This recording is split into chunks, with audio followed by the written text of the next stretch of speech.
Hello there again, guys. In this video, we are concluding test number 3. This time it's passage 3. So, passage 3 is about what? Building the skyline, the birth and growth of Manhattan's skyscrapers. It's pretty much is going to be about New York. All right. Passage 3. As you can see, it's pretty the discursive passage. It's about a book. It's about one person reading about a book and giving his own opinions, or it's just a summary about a particular book. I just love using the word particular because I just really want to be specific on what I'm talking about. Now, this time I'm gonna choose a different color. I'm already tired of using yellow and green. Anyways, what point does Chester make about the Bart's book in the first paragraph? Okay, we have an indicator here. Make sure that you multiple choice questions, they follow the order. You're going to read the questions, but you're not going to read the options because they are very, very similar. And it's going to distract you from choosing the right answer. All right. However, of course you can read because from four options that is mentioned or given to us, only one has the paraphrase we can find from the passage. All right. How does Chester respond to the information about in the book about tenements? And I don't know what is a tenement. Tenement should there has to be an explanation to that, is it? Oh yeah, there's a multi-occupancy building of any sort, but particularly a rundown apartment building or slum building. Okay, understood. What does Chester say about chapter 6 of the book?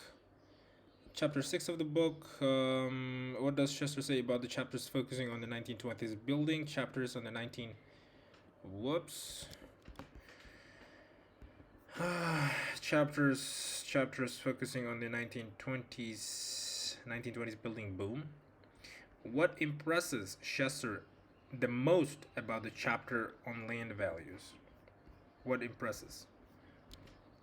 So I'm gonna find. Also, I included. I included this previously mentioned. What is that called? Passage. You know. I have my. Okay. Anyways.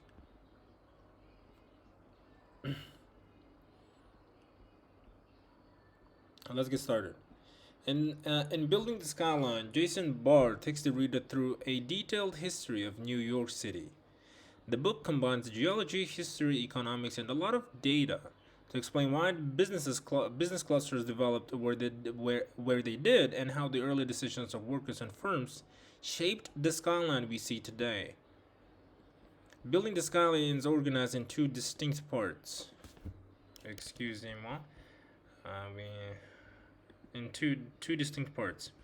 The first is primarily historical and addresses New York's settlements and growth from 1609 to 1900. So the second deals primarily with the 19th century and is a compilation of chapters commenting on different aspects of New York's urban development. The tone and organization of the book changes somewhat between the first and second parts, as the latter chapters incorporate aspects of Bart's related research papers. So it's pretty much the book is about the book is about the urban development. It's about the history, how people started settling there, and how they eventually grew as time went by. So it gives a highly original explanation of urban development. Not that part, I would say. It's not only about the urban development. It's about the geology, history, and economics. Three things. Elements of Bart's research are incorporated throughout the book. No other books that are available on the subject have taken a different approach. It covers a range of factors that affected. Range of factors. There we go. The range of factors. I'm gonna make sure that I'm gonna highlight. Takes geology and economics. This is the part that I really want to see. Here, as you can see, it's question number 27. This time I'm gonna write Q just for the case that I know I am in the right path. All right, because I want to write the paraphrases at the end. All right. How does the Chester respond to information about the Book of Tenements? Bar begins.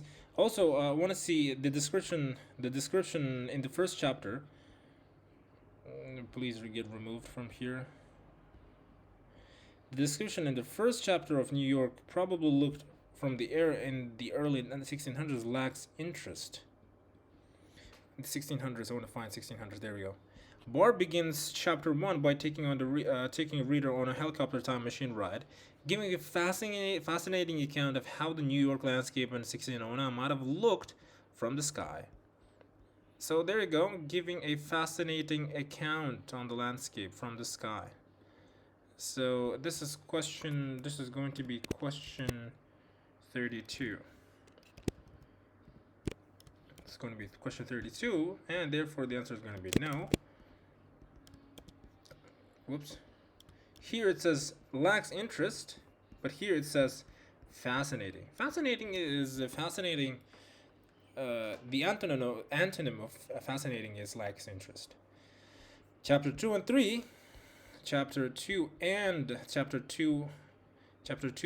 3 prepare the reader well for the material yet to come. The biggest problem for many 19th century New York immigrant neighborhoods was a lack of amenities. Amenities is comfort. It's like a shop, convenience stores, and many other supermarkets. You know, that is everything from basic needs for a human. In the 19th century, New York's immigrant neighborhoods tended to concentrate around the harbor. Was lack of immigrant. Okay. Tended to concentrate around the harbor. Harbor is a place near the ocean, by the way. So we're gonna continue. Respond to the question about tenements. We didn't find tenements just yet. He then moves on to a subterranean walking tour of the city, indicating the location of the rock and water below the subsoil. Before taking the reader back to the surface, his love of the city comes through as he describes various fun facts about the relocation of New York residents of early 19th century Vice President Aaron Burr, as well as a number of legends about the city. Chapter 2 and 3 take the reader up to a civil war, with Chapter 2 focusing on the early development of land and the implementation of a grid system in 1811. Chapter 3, so we have Chapter 2, and Chapter 3 focuses on land use before the Civil War. Both chapters are informative and well researched and set the stage for the economic analysis that comes later in the book. There we go. We found another answer for us. This time it's going to be Chapter 2 and 3. We have Chapter 2 and 3. Question number 33 as well. Question number 33. The answer is going to be yes. So prepare the reader well. Prepare the reader well. Prepare the reader well means set the stage. Set the stage that comes later in the book. Okay, then I would have liked Bart to expand upon his claim that existing tenements prevented skyscrapers in certain neighborhoods because likely no skyscraper developer was interested in performing the necessary slum clearance. Later in the book, Barr makes the claim that the depth of bedrock was not a limiting factor for developers, as foundation costs were a small fraction of the cost of development. As at first glance, it is not obvious why slum clearance would be limiting, while more expensive foundations would not. So she's saying that she wants a more explanation about existing tenements. She describes the reasons for bar interest. No, she indicates a potential problem. Probably. Potential problem. Here, the word potential problem is expand upon his claim. Expand upon his claim, which is question number 30. No, not 30, but 28. 28. There we go. Chapter 6 of the book. chapter 4. Chapter 4. Do we have chapter 4 in the 19th century? No. Chapter 4 focuses on immigration and the location of neighborhoods and tenements in the late 19th century. There we go. We have 19th century. Barr identifies 4 primary immigrant enclaves and analyzes their location in terms of the amenities available in the area. Most of these enclaves were located in the least valuable land. Least valuable land. So, between the industries located in the waterfront and the wealthy neighborhoods bordering Central Park. The biggest problem for many centuries of immigrant neighborhoods was the lack of amenities.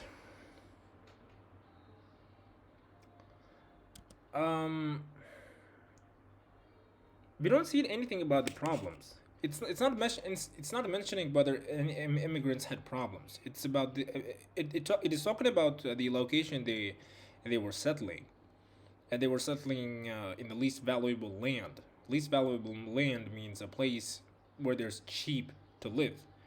So that's probably not given. I'm not gonna waste time. However, they tended to concentrate around the harbor.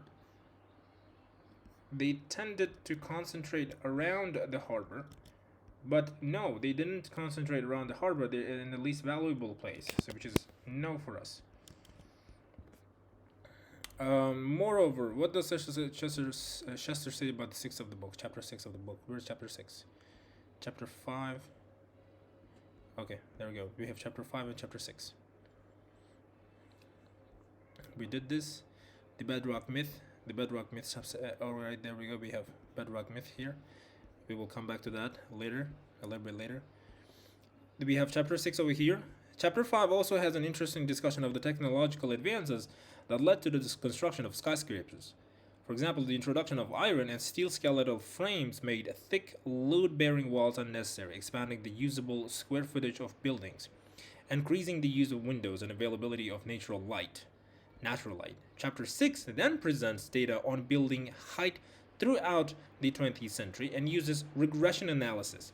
Regression analysis is a term used in economics to predict building construction. Excuse me for the background noise, by the way. So regression analysis to predict building and construction. While less technical than the research paper on which the chapter is based, it is probably more technical than would be preferred by general audience. Chapter 6 of the book. It contains a conflicting data.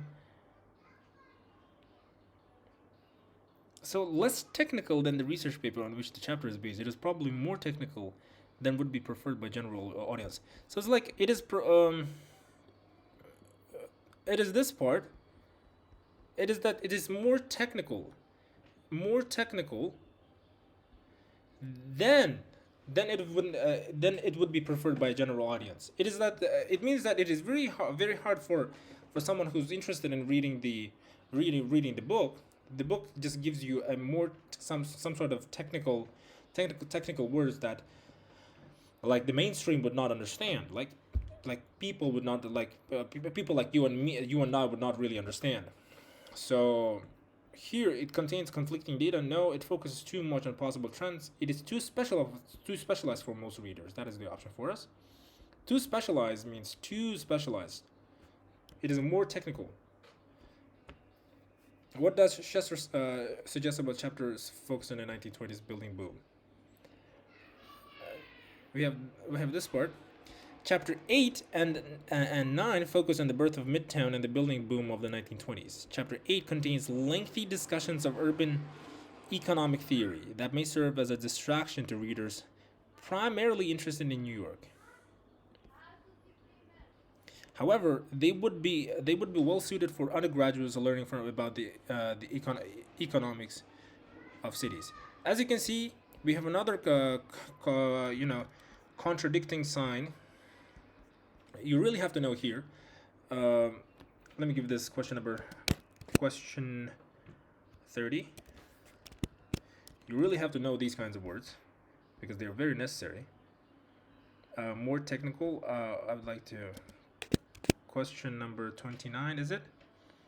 Question number 29. question 29. I just really want to know that, so it's easy for me to highlight later on. Least valuable land.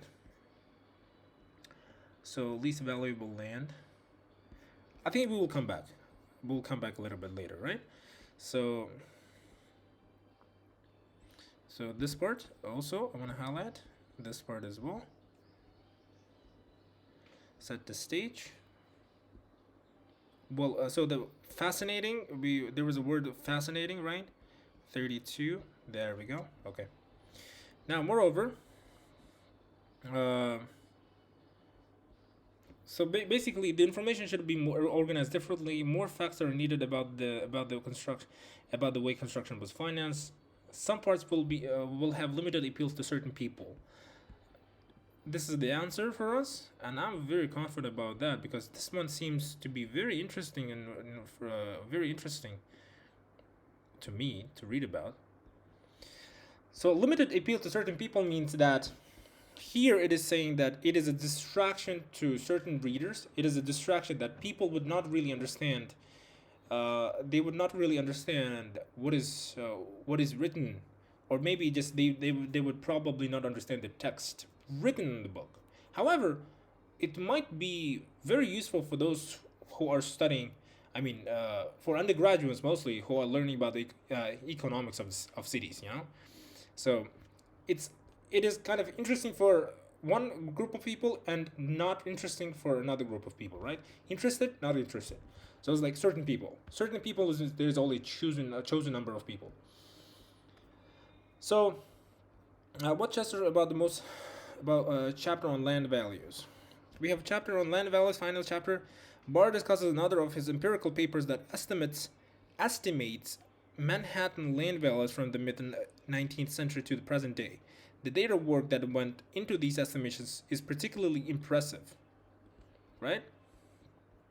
So the broad time period that is covered, the interesting question that Barr asked, the nature of the research into the topic. The nature of the research, that is it. They just, whoops. Excuse me. Nature of the research is a place that the data work that went into. I exactly remember from an article that I have read. It was about the baby bust economy. There was that phrase that I learned.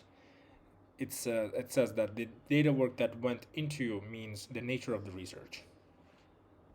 So yeah, as you can see, the more you read articles, the more books you read, the more you will stumble upon some expressions and free combination expressions in the exams as well. So yeah, and I would like to give this a question number 31. And take that and take this. There we go. Now the bedrock myth. Now, what do we have? In chapter 7, Barr indicates how the lack of bedrock close to the surface does not explain why skyscrapers are absent from something. He points out that although the cost of foundations increases when bedrock is deep below the surface, this cannot be regarded as something, especially when compared to something else. All right, this chapter 7 tackles the bedrock myth, the assumption that absence of bedrock close to the surface between downtown and midtown New York is the reason skyscrapers not being built between the two urban centers. Not being built between the two centers. Between the two centers. All right? So not being built between the two centers. Here, question number 36. Take that closely. Question number 36 here is not being built between the two urban centers is a specific area, as we can see here, H. So we're going to remove that. Option H is for question number 36. All right. He points out that although the cost of foundation increased, rather, Barr argues that while deeper Bedrock does increase foundation costs, these costs were neither prohibitively high nor were they large compared to the overall cost. Prohibitively high nor were there blah blah blah. We have another answer, probably. Prohibitively high were neither high nor low. Neither prohibitively high. And the overall cost. So this cannot be regarded as what? Prohibitively high is very high. That means excessive expense, I guess. Excessive expense. Especially when compared to the overall cost. Overall cost means total expenditure, which is I. There we go. So neither prohibitively high. Here I'm just gonna take question 37.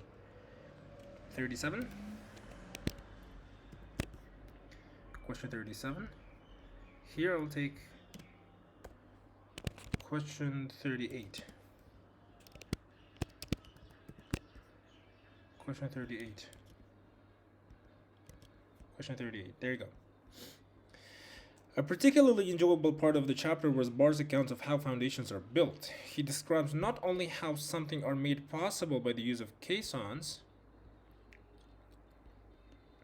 I don't know what's that, but he also discusses their something. The chapter is well researched but relatively easy to understand. What I enjoyed the most about this chapter was Barr's discussion of how foundations are actually built. How foundations are actually built. So he describes the use of caissons, which enable workers to dig down for considerable distances. Dig down for considerable distances. Which I think is the question number 39. So 39. Okay, that's 39. There you go. So not only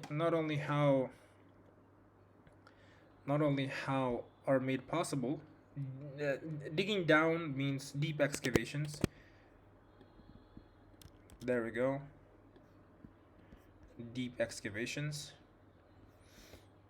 Often below the water table until they reach bedrock. Barr's thorough technological history discusses not only how caissons work, but also the dangers involved. There we go. As I said, it's pretty easy. I have never seen such easy passage 3 in my life. Ever since I started Cambridge reading walkthroughs. So this is going to be question number 40.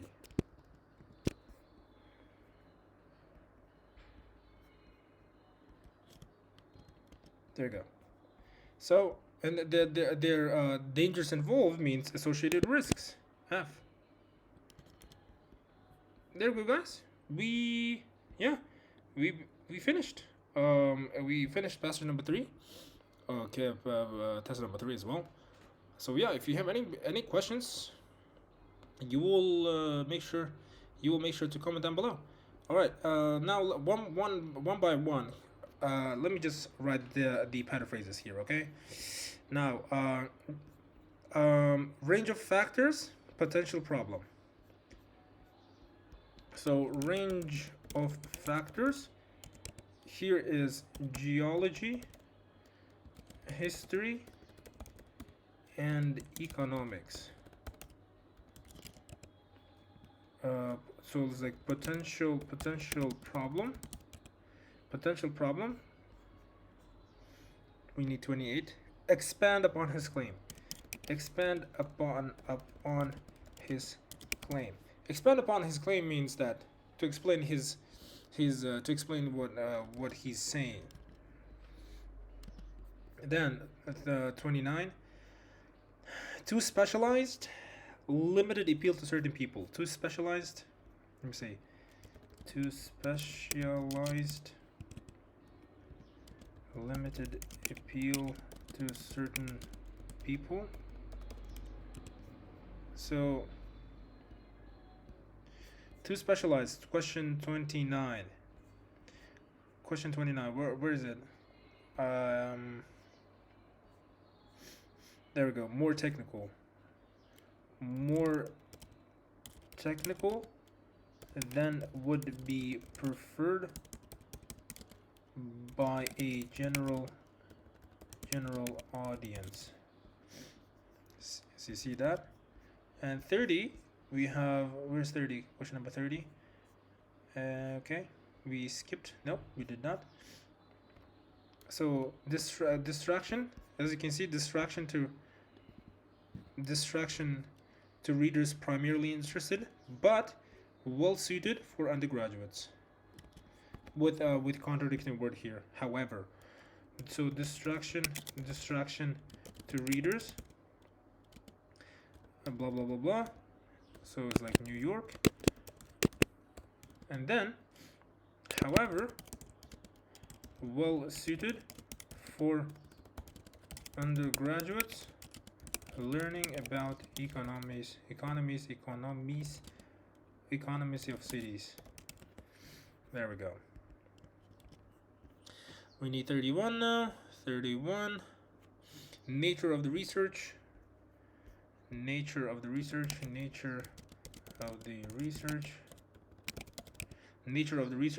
the data work that went into. Okay. Now 32.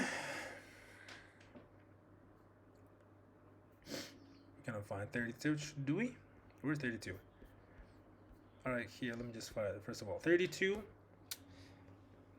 Lacks interest, and prepare the reader well. Lacks interest.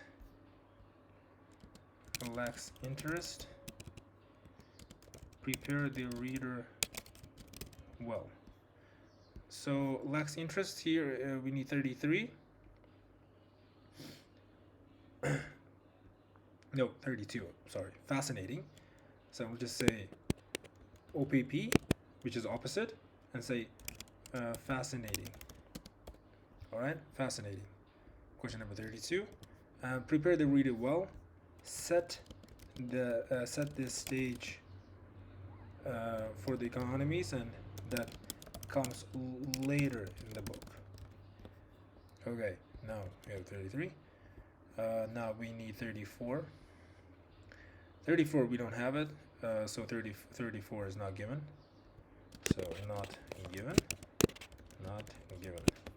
So the answer is the answer is not given. So we don't have paraphrases. 35. 35 is concentrate around the harbor. So concentrate around the harbor. Concentrate around the harbor. 35. Where was 35? All right. Oh, right. There we go. Yeah, I skipped question 35.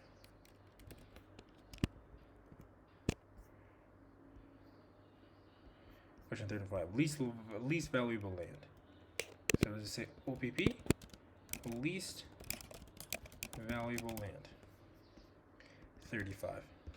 Now we need 36. 36. So basically, specific areas, excessive expense, specific areas, excessive what? What was it? Excessive expense,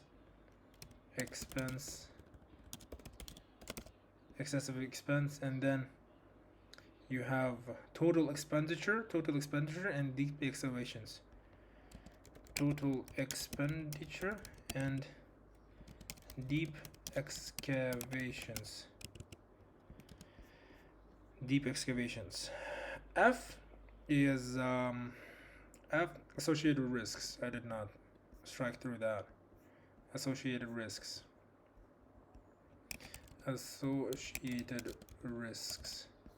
So specific areas, again, let me just make this a little bit fancy, because we're doing a very valuable work. Specific areas where 36. Where are you? 36. 36. Built between the two urban centers. Excessive expense means neither prohibitively high nor something. Total expenditure, overall cost. Deep excavations means dig down for considerable considerable distances. Associated risks means dangers involved. There we go, guys. Finally, we finished test 3, passage 3 as well. If you have any questions, make sure to comment down below. And of course, if you found it helpful, make sure to share it, like it, and if you hate it, you can tap on the dislike button as well. So other than that, thank you very much for watching once again, guys. Make sure to comment down below, share with your share with your family members or your friends who are in need, because everything we do, everything I put into work for making this video is for the sake of humanity, is for the sake of making sure that those people who cannot afford courses can actually succeed in their academic journey. So thank you very much for watching, guys. See you on the next episode.